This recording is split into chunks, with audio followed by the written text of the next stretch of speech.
Hello and good morning to all.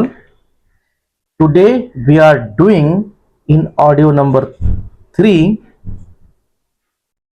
in the UPSC General Study series.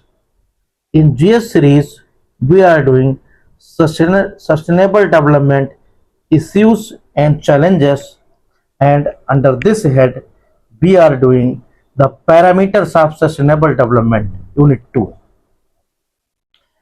Point number 2.4 is intra-generational equity and justice, global, regional and country levels.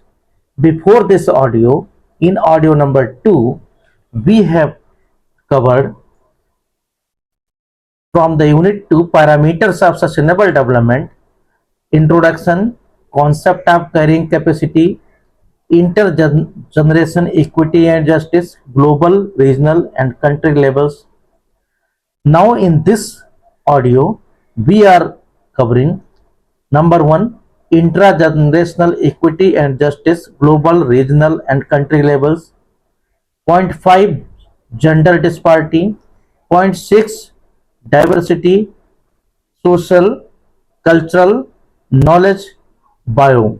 Social, cultural knowledge and bio. And at the last, summary. Now the topic 2.4 is intra-generational equity and justice, global, regional and country levels.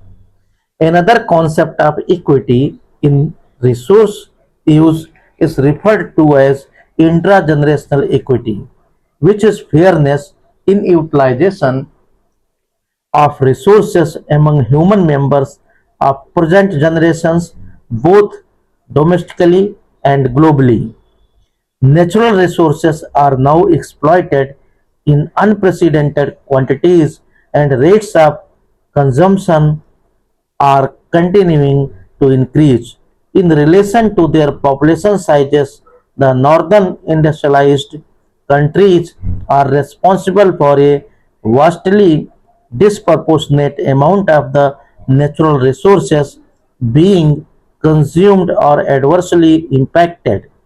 Issues concerning the access to and consumption of global resources and responsibility for the resulting environmental degradation and depletion have become focal points for much current thinking to to intergenerational equity and have taken on a distinctly north versus south dimension.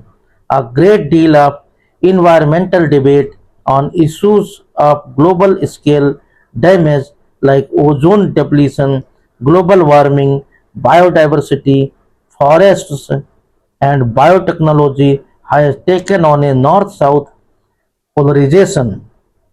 Some developing countries have coined the term green imperialism to refer to efforts of outside countries to limit the use of their native rainforests or to ask the countries to forego the advantages of using chlorofluorocarbons CFCs when the rest of the world has taken advantage of these for decades.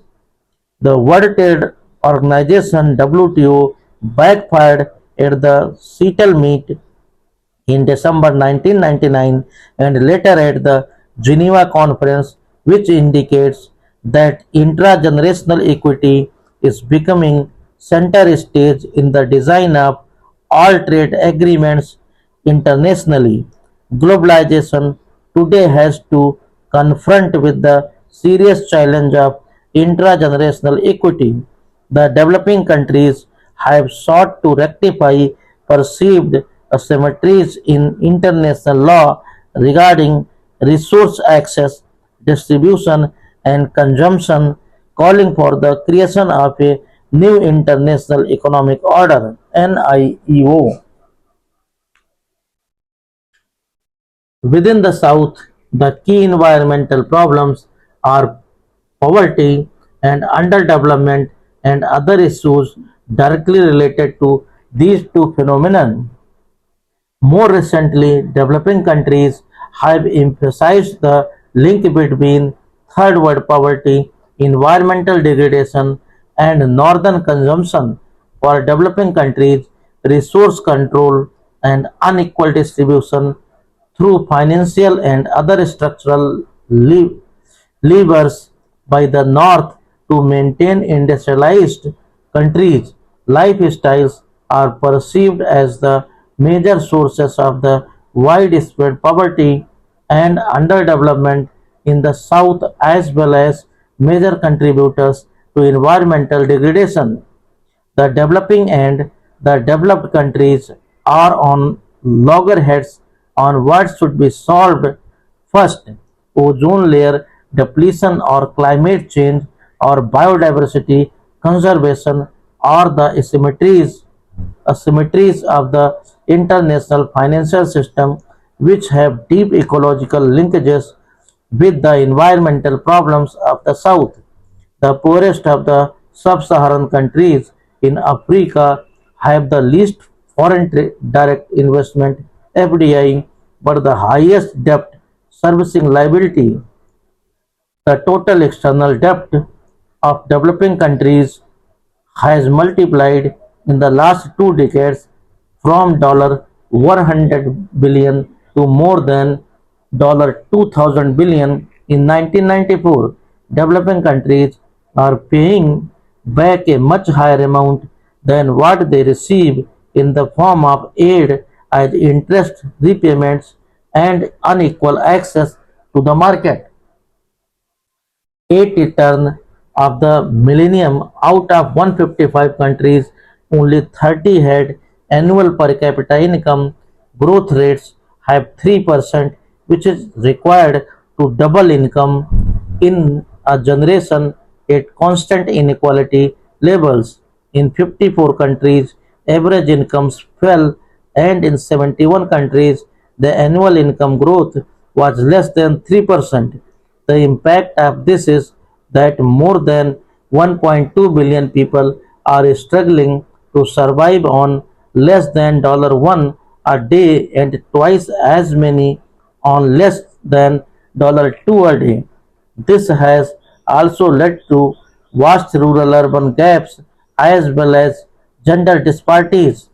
In these poor societies, every day more than 30,000 children die of preventable diseases with simple cures, and more than 500,000 women die in pregnancy and childbirth.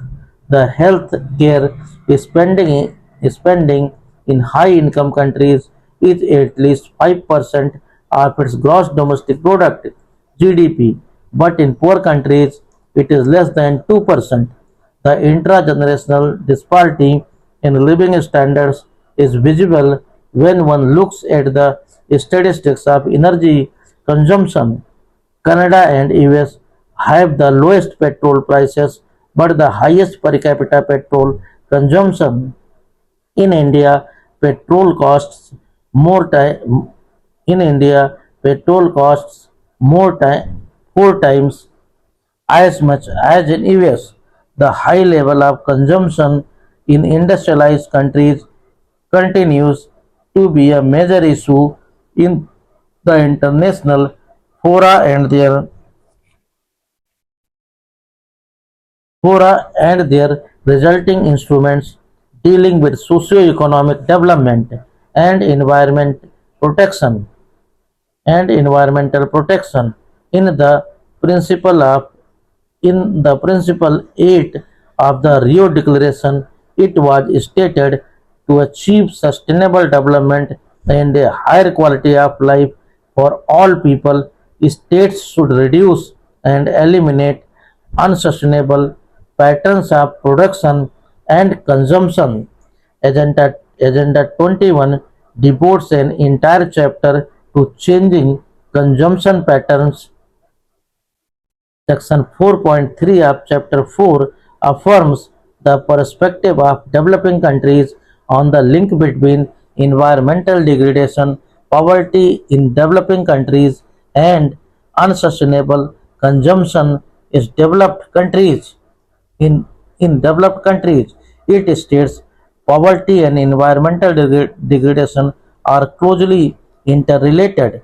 While poverty results in certain kinds of environmental stress, the major cause of the continued deterioration of the global environment is the unsustainable pattern of consumption and production, particularly in industrialized countries, which is a matter of grave concern, aggravating poverty and imbalances. Despite apparent natural resource wealth, material living standards for the vast majority of people in developing countries continue to be inadequate to meet even the basic human needs. Part of this inadequacy is related to the exacerbated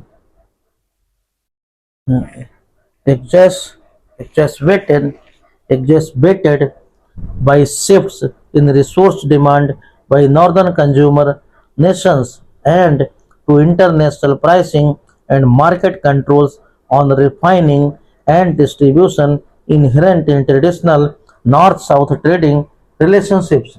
The legal rights and duties manifest in the international, national, and more local aspects of both the two components, namely the inter and intra-generational equity.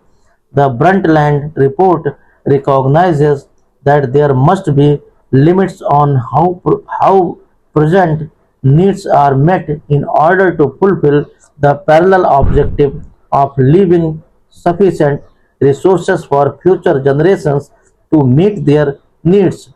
Article 5 of the International Union of Conservation of Nature and Natural Resources (IUCN) draft covenant further articulates the potential conflicts between intra and intergenerational equity. It qualifies present generations' use of the environment with the needs of future generations and provides that the freedom of action of each generation in regard to the environment is qualified by the needs of future generations. The statement implicitly acknowledges that intra and intergenerational equity may not be inherently compatible. This is also serious concern as the present resource consumption and production patterns by certain nations or social strata within nations are prejudicing prejudicing not only environmental quality and socio-economic development prospects for the present generation but are also unacceptably narrowing the options that will be available to future generations that will require substantial environmental resources to meet their basic needs. Point 2.5 Gender disparity. To achieve environmental sustainability, policies have to reduce gender gaps politically, economically, and socially so that their access to resources is protected. The Human Development Report 2003 acknowledges that gender equality is at the core of whether the goals will be achieved from improving health and fighting disease to reducing poverty and mitigating hunger to expanding education and lowering child mortality to increasing access to safe water to ensuring environmental sustainability. The mortality rates between men and women reveal the immense disparity that exists between them. Despite their biological advantage, women have higher mortality rates, especially in South and East Asia. The missing woman phenomenon refers to females estimated to have died due to discrimination of access to health and nutrition. Gender discrimination is accompanied by biases against other personal characteristics, including location, rural areas, ethnic background, indigenous minorities, and socio-economic status. Poor households, gender gaps in health and education push them backwards and entrench a patriarchal regime which works against the demands of a sustainable order. Although several World Bank studies and research undertaken by independent organizations found that women were perfect agents of change at the grassroots level and are also the carriers of indigenous wisdom. The three main social movements that emerged in the last 3 decades are feminism, peace, and ecology. Feminism raised some fundamental questions about the mode of production and conditions of work. It emphasized the cultural identities and attacked the oppressive forces of patriarchy. The diversity of women's situations across class, racial, and cultural boundaries has not simply enriched these insights but has also contributed to the understanding of the patriarchal system of caste generation policies. Women's traditional life and work brought them closer to useful tasks in the family such as fuel wood collection, cow rearing, herb collection, and fetching water from streams and rivers. When environment is destroyed, they are the first ones to be affected, but they are the last ones to be consulted in policy formulations. The centralized economic planning of projects on the basis of cost benefit assessment completely bypasses the assessment of intangibles such as displacement of women and their homes, which constitute the self-sustaining economies. In India, in India, Gadchiroli, Gadchiroli in Maharashtra has been a striking example of the harm inflicted by the developmental policies upon women. Every development project in that area brought a team of outside contractors, engineers, and builders who employed local men into construction and reduced women into underpaid labor. However, the same group of outsiders raised liquor shops and enticed women into flesh trade, which destroyed the peace, safety, and tranquility of the area.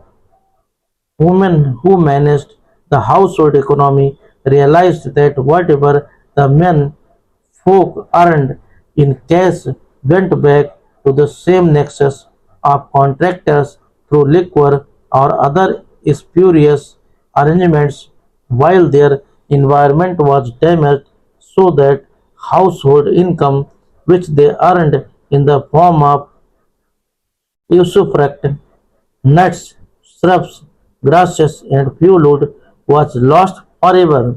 This led them to a violent protest against the developers by breaking their shops and forcing them to withdraw all their developmental projects from their land. In ecofeminists are emphasizing the human development side of new introduction forces which restricts the ruthless destruction of forests and wetlands and precious farm animals to slaughterhouses. The ecofeminist movements have been in the forefront of the demand for sustainability.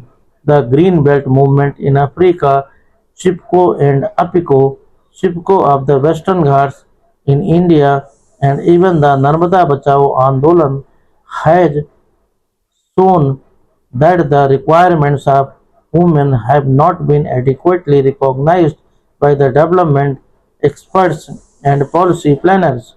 The loggers in forests, the trawlers in the coastal region, and the abettors abettors in the village belts have been constantly weaning out the sustainable resource base of women economy of the household, which provides a sustainable shield to the crash economy of the nation. What is required is a balanced coexistence of the two economies and not the uprooting of the soft for the alien mechanized high-tech development. 2.6 Diversity, Social, Cultural Knowledge, Bio. Social, Cultural Knowledge and Bio. The social and cultural diversity of the world can be judged from the fact that there are around 820 ethnic groups in 160 countries. Around 4% of the indigenous people live in areas that are highly diverse in the composition of their flora and fauna. A community is the custodian of local values in the use of local resources because it knows best the value and the lifespan of the resource. Once they are displaced, the outsiders bring in their technology for extraction and ruthlessly overuse the precious and limited earth resources. Preserving indigenous territorial rights thus protects biodiversity and the local culture, including knowledge and resource management skills with potentially wide application. The Earth Summit in 1992 recognized the intrinsic relationship between local communities and environment. Agenda 21 specified that the local communities or natives should be treated as custodians of their environment and natural resources. This led to a task force on indigenous people and the declaration of 1993 as the International Year of the Indigenous People. Subsequently, the World Summit on Sustainable Development at Copenhagen in 1995 brought the social growth of people into the central theme of development. This summit recognized that social development is central to the needs and aspirations of people throughout the world and to the responsibilities of governments and all sectors of civil society. Therefore, a developmental policy needs to be framed in which the livelihoods of local communities are preserved and they in turn start taking interest in the earth's resources through self-regulation. The following combination of factors can help in approaching self-regulation. Number one, the scale of economy which would generate organizations harnessing technological potentials, eco-infrastructure, local money, cooperative consumption, etc. Participatory democracy leading to green green participatory democracy leading to green municipalism, municipalism, participatory green city plans, community indicators. Number three, a green regulatory structure encouraging bioregionalism, quality and community. Number fourth, green market mechanism for ecological tax system, account money, community currency and green financial infrastructure. Number five, knowledge as a regulatory force via resource inventories, eco-accounting, product information and labeling, and community indicators. All these factors work within the parameters of culture. Real citizenship and community life cannot be achieved without a degree of bonding shared vision and values working in the direction of sustainable policies would also bring social solidarity amongst diverse ecosystems. This has been done in the village experiments of seed in Udaipur in Rajasthan and of and of Ralegaon Siddhe in Maharashtra. The local community framed their own regulatory mechanism to preserve their wetlands, land, and forests. Summary: this unit discusses the requirements of sustainable development policies. The limits to growth had warned that natural resources were not for all times to come and were depletable. The depletion of resources may lead to a general lowering of the standards of living. The tendency to overkill, overuse, and overload resources may prove catastrophic to all mankind. The world seems to be heading towards a period of general scarcity, which may increase prices of primary commodities, increase poverty, and may lead to wars. To prevent this from happening, there are a set of principles which are at the base of sustainable development. They recognize the principle of carrying capacity of inter and intragenerational equity, gender disparity, and lastly, the recognition of diversity. These principles ensure the use of Earth's resources for the largest number of people for the longest period of time. The politics of sustainable development is not only the politics of global environment institutions like the United Nations, but also the politics of regional, national, and local commitments. A group, Harlem Brundtland, had observed that commitments can only the commitments can only be fulfilled in time to secure our future. If governments are inspired and pressurized by their citizens, stands nonetheless as a rallying cry for political mobilization and change. The slogan of "Think globally and act locally" can be given meaning only if policymakers and citizens are made aware of the in, intricacies intricacies of environmental parameters, developmental relationships, and local global linkages. The parameters refine and objectify the debate on the protection and conservation of environmental resources. In next lecture, we will do Unit 3 Approaches of the Study and Sustainable Development. Okay, thank you.